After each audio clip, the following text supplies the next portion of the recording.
Capítulo 3. Trevas espirituais na igreja primitiva. O apóstolo Paulo escreveu que para o dia de Cristo chegar, virá a apostasia e então será revelado o homem do pecado, o filho da perdição.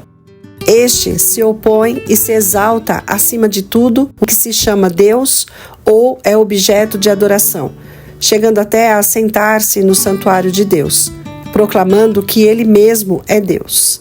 Além disso, o mistério da iniquidade já está em ação. Segundo Tessalonicenses, capítulo 2, versos 3 a 7. Até mesmo naquela época, o apóstolo identificou erros sendo infiltrados que preparariam o caminho para o papado. Pouco a pouco, o mistério da iniquidade realizou sua obra de engano. Os costumes do paganismo encontraram lugar dentro da igreja cristã, mas foram contidos por um tempo durante as intensas perseguições realizadas pelo paganismo. Quando as perseguições terminaram, o cristianismo se afastou da humilde simplicidade de Cristo e adotou a pompa dos sacerdotes e governantes pagãos. A suposta conversão do imperador Constantino foi motivo de grande alegria. A partir de então, porém, a obra de corrupção progrediu rapidamente. O paganismo, que parecia estar dominado, tornou-se o dominador. Suas doutrinas e superstições foram misturadas à fé daqueles que afirmavam ser seguidores de Cristo. O compromisso entre paganismo e cristianismo resultou no homem do pecado, que a profecia predissera. Essa falsa religião é obra-prima de Satanás, um monumento a seus esforços de assentar no trono para governar a terra de acordo com sua vontade. Uma das principais doutrinas de Roma afirma que Deus deu autoridade suprema ao Papa sobre bispos e pastores do mundo inteiro. Mais do que isso, o Papa tem sido chamado de Senhor Deus, o Papa, e declarado infalível. A mesma reivindicação que Satanás fez no deserto da tentação continua a ecoar por meio da Igreja de Roma e grande é o número dos que lhes rendem a adoração. Mas aqueles que reverenciam a Deus enfrentam a falsa alegação do papado, assim como Cristo respondeu a Satanás: adore o Senhor, o seu Deus, e só a Ele preste culto. Lucas, capítulo 4, verso 8. Deus nunca nomeou nenhum homem para ser chefe da igreja. A supremacia papal é contrária às Escrituras. O Papa não pode ter poder sobre a Igreja de Cristo, exceto por meio de uma reivindicação falsa. A Igreja Católica Romana acusa os protestantes de se separarem deliberadamente da Igreja verdadeira, mas foi ela que se afastou da fé de uma vez por todas, confiada aos santos. Judas capítulo 3. Satanás sabia muito bem que foram as Sagradas Escrituras que capacitaram o Salvador a resistir a seus ataques. A cada investida, Cristo lhe apresentava o escudo da verdade eterna, dizendo: está escrito. Para que Satanás mantenha seu controle sobre o povo e estabeleça a autoridade do usurpador papal, ele deve manter as pessoas em ignorância quanto à Bíblia. Precisa esconder e suprimir as sagradas verdades. Por centenas de anos, a Igreja Católica proibiu a circulação da Bíblia. O povo era proibido de lê-la. Sacerdotes e líderes interpretavam seus ensinos a fim de apoiar suas alegações arrogantes. Dessa maneira, o Papa passou a ser reconhecido por quase todos como o governante designado por Deus para a terra. Como o sábado foi mudado. A profecia declarou que o papado tentaria mudar os tempos e as leis. Daniel, capítulo 7, verso 25. Em substituição à adoração a ídolos, a adoração de imagens e relíquias foi gradualmente introduzida na adoração cristã. O decreto de um concílio geral finalmente estabeleceu a idolatria.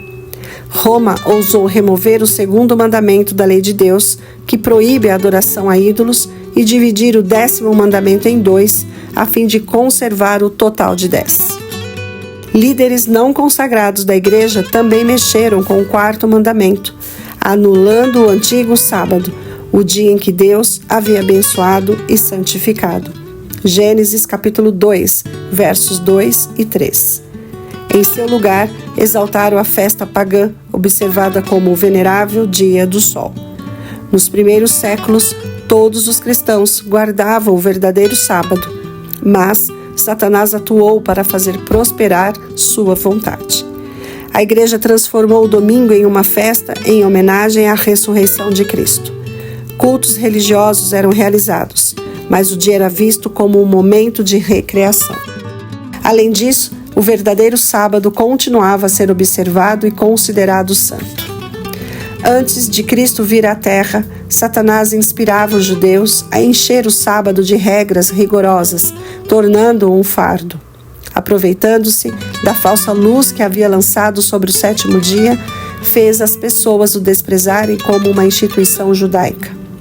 Enquanto os cristãos em geral continuavam a observar o domingo como uma alegre festa, os levou a fazer do sábado um dia de tristeza e melancolia, a fim de demonstrar ódio pelo judaísmo. O imperador Constantino proclamou um decreto transformando o domingo em uma festa pública e em todo o Império Romano. O dia do sol era reverenciado por seus súditos pagãos e honrado pelos cristãos. Os bispos da igreja os incentivavam a agir assim. Sedentos por poder, reconheciam que se tanto cristãos quanto pagãos guardassem o mesmo dia, aumentaria o poder e a glória da igreja. Embora muitos cristãos, tementes a Deus, gradualmente tenham começado a atribuir algum grau de santidade ao domingo, continuaram a observar o verdadeiro sábado, em obediência ao quarto mandamento. O arqui-enganador não havia completado sua obra. Estava determinado a exercer poder por meio do líder que escolhera, o orgulhoso pontífice que alegava representar a Cristo. Grandes concílios foram realizados, dos quais participavam a autoridade do mundo inteiro. Quase todos os concílios rebaixavam o sábado um pouquinho mais, ao passo que exaltavam o domingo. Foi assim que a festa pagã finalmente passou a ser honrada como uma instituição divina, enquanto as pessoas começaram a considerar o sábado bíblico uma relíquia do judaísmo, pronunciando uma maldição sobre sua observância. O grande apóstata obteve êxito em se exaltar acima de tudo que se chama Deus ou é objeto de adoração. 2 Tessalonicenses capítulo 2, verso 4. Ele ousou mudar o único mandamento da lei divina que aponta para o Deus vivo e verdadeiro. O quarto mandamento revela que Deus é o Criador. A fim de comemorar a obra da criação, Deus santificou o sétimo dia como dia de descanso para a humanidade. Foi designado para manter Deus sempre vivo na mente das pessoas, como objeto de adoração. Satanás trabalha para afastar os seres humanos da obediência à lei de Deus. A fim de realizar isso, ele direciona seus esforços especialmente contra o único mandamento que aponta para Deus como Criador. Hoje, os protestantes alegam que a ressurreição de Cristo no domingo transformou esse dia no sábado cristão. Mas nem Cristo, nem os apóstolos concederam essa honra ao primeiro dia. A observância ao domingo teve sua origem no mistério da iniquidade.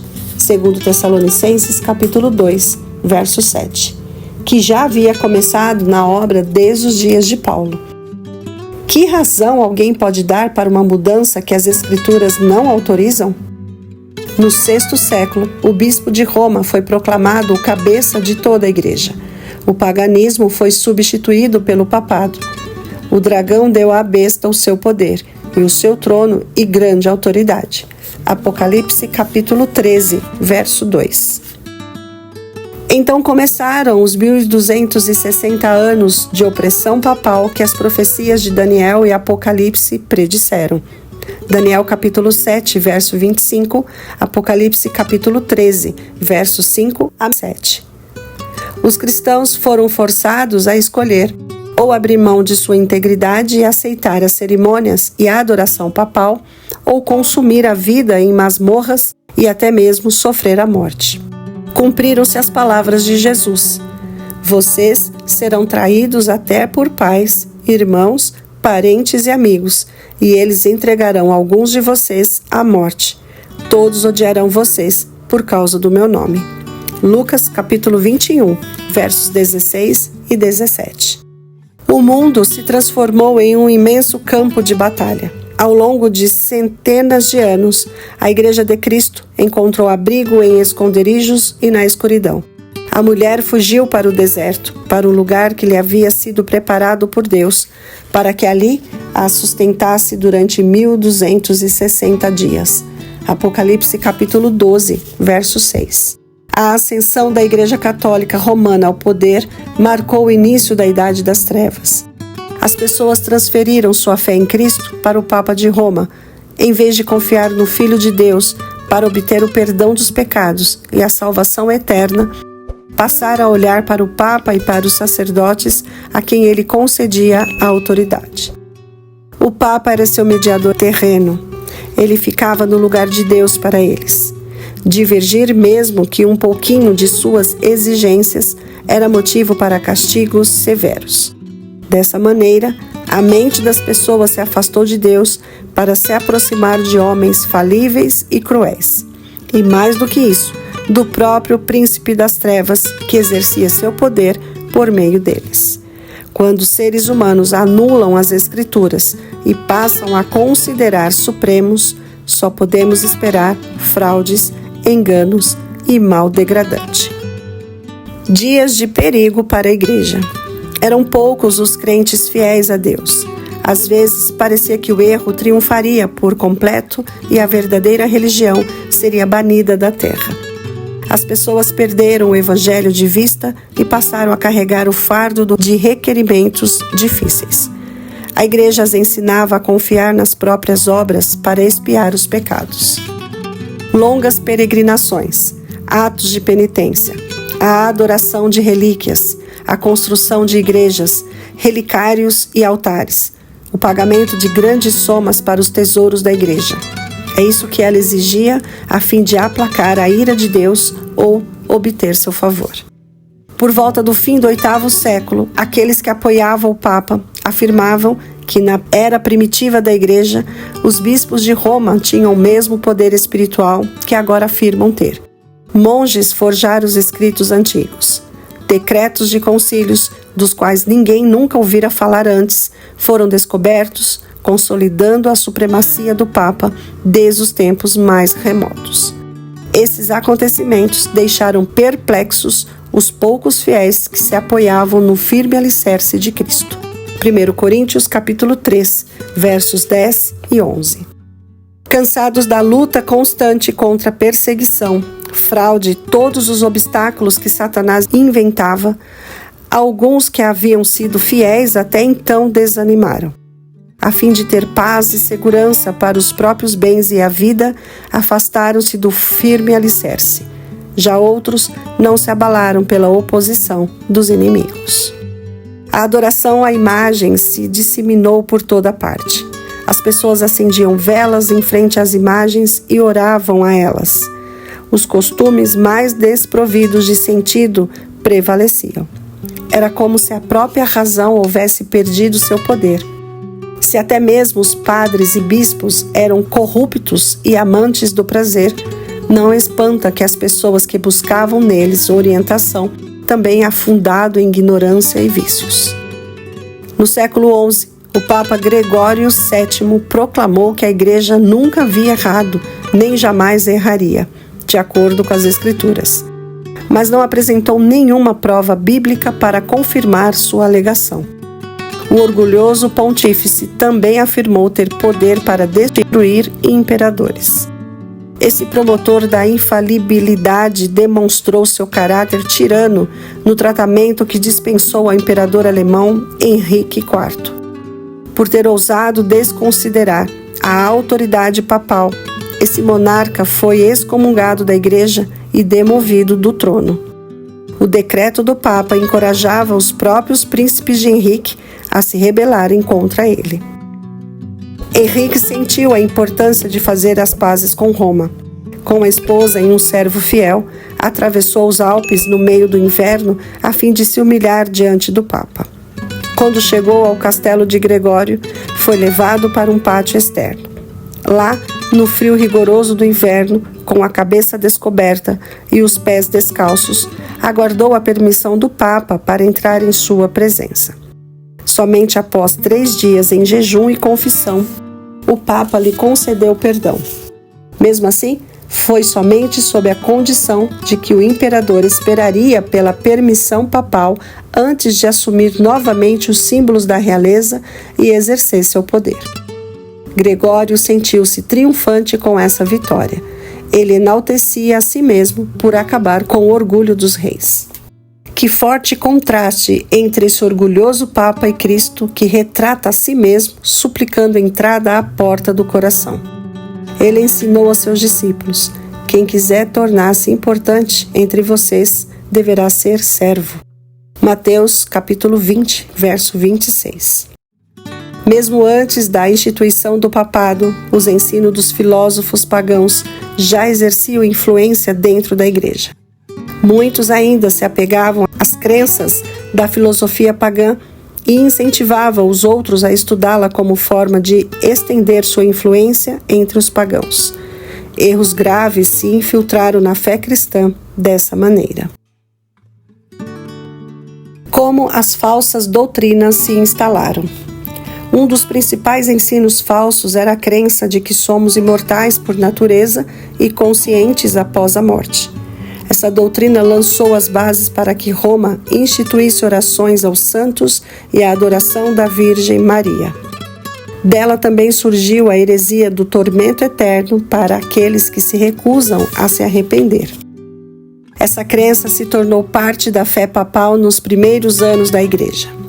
Isso abriu caminho para mais uma invenção do paganismo, o purgatório, que a Igreja usava para aterrorizar os supersticiosos. Essa heresia afirmava que existe um lugar de tormento no qual as almas daqueles que não merecem a condenação eterna sofrem o castigo por seus pecados e depois disso, quando livres da impureza, são admitidos no céu. Roma ainda precisava de outra mentira a fim de poder se aproveitar dos temores e vícios de seus seguidores: a doutrina das indulgências. A Igreja prometia a remissão completa dos pecados passados, presentes e futuros a todos aqueles que se alistassem nas guerras papais para punir seus inimigos ou exterminar aqueles que ousavam negar sua supremacia. Ao pagar somas de dinheiro à igreja, as pessoas podiam se livrar do pecado e também liberar a alma de amigos que haviam morrido e estavam passando pelas chamas do tormento. Dessa maneira, Roma encheu seus tesouros e conseguia sustentar a magnificência, o luxo e o vício dos supostos representantes de Jesus, que nem tinha onde repousar a cabeça. A ceia do Senhor foi substituída pelo sacrifício idólatra da Eucaristia. Sacerdotes papais alegavam transformar o simples pão e vinho no verdadeiro corpo e sangue de Cristo. Com presunção blasfema, reivindicavam abertamente o poder criador do Deus que fez todas as coisas. Os cristãos eram compelidos a professar a fé nessa heresia que insulta o céu ou enfrentar a morte. No século XIII, a Igreja instituiu a arma mais terrível do papado, a Inquisição. Em seus concílios secretos, Satanás e seus anjos controlavam a mente de homens maus.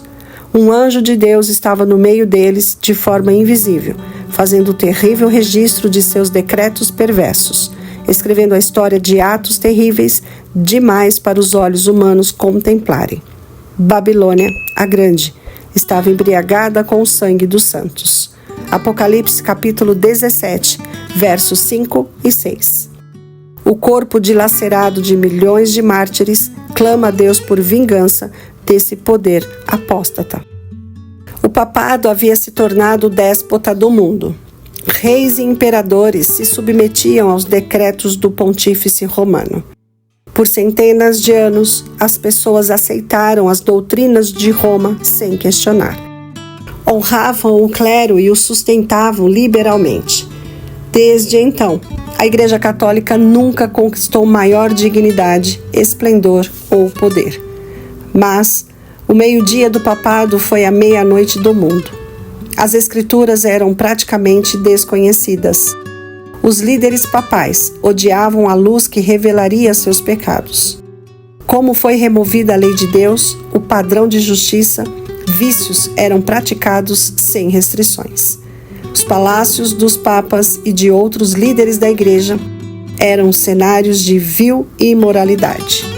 Alguns dos papas eram culpados de crimes tão revoltantes que governantes seculares tentaram depô-los por serem monstros perversos demais para ser tolerados. Durante séculos, a Europa não fez progresso nenhum no ensino, nas artes e na civilização. Uma paralisia moral e intelectual havia recaído sobre a cristandade. Essas condições foram as consequências do banimento da palavra de Deus.